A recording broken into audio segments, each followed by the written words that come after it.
মা, আমি তো যেমন ডিউটিতে যাই সেরকমই ডিউটিতে গেছিলাম, কিন্তু আমি তো জানতাম না যে আজই হবে আমার শেষ দিন।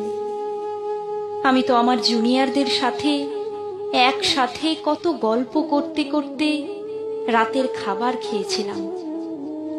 জানো মা, অনলাইন থেকে অর্ডার করে আনিয়েছিলাম আমার প্রিয় খাবারটা, ওটাই আজ খেয়েছিলাম। তখনও যদি একটু বুঝতে পারতাম এটাই শেষ খাওয়া, এটাই শেষ গল্প।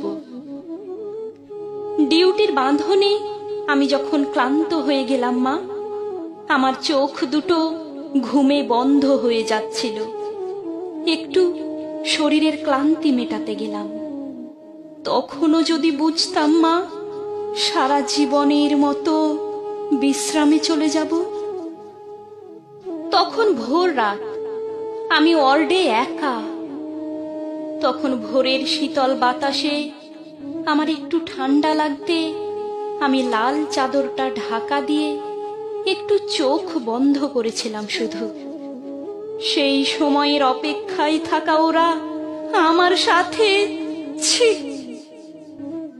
মা, আমার খুব কষ্ট হচ্ছিল জানো তো।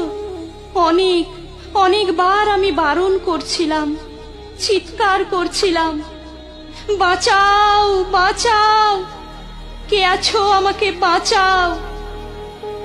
কিন্তু কেউ আমার চিৎকার, আমার আর্তনাদ শুনতে পায়নি। জানো তো মা, আর ওরা আরো পশুর থেকেও বিচ্ছিরি ব্যবহার করতে লাগলো, খেলতে লাগলো আমাকে নিয়ে ওরা। আমি ওদের হাতে পায়ে পড়লাম জানো তো।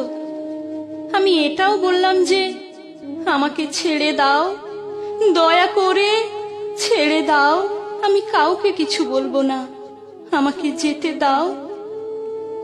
কিন্তু ওরা আর আমায় তোমার কাছে একবার যাওয়ার সুযোগটা দিল না, তোমার কোলে শেষবারের মতো মাথা রাখতে দিতে দিল না, শেষবার তোমার হাসি ভরা মুখটা দেখার সুযোগ দিল না, বাবার স্বপ্নে তার রাজকন্যার বড় ডাক্তার হওয়ার কাহিনীকে সত্য করতে। আমার গলা টিপে ধরে, নিজেদের সর্বশক্তি দিয়ে আমার গলা চেপে ধরে।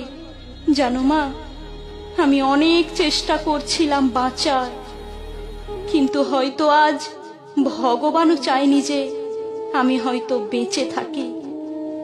ওই পশুদের শক্তির কাছে আমি হেরে যাই, আমার গলার হাড় ভেঙে যায়। ওরা আমায় এভাবেই ওখানে ফেলে রেখে চলে যায়, ওই বিবস্ত্র ভাবে।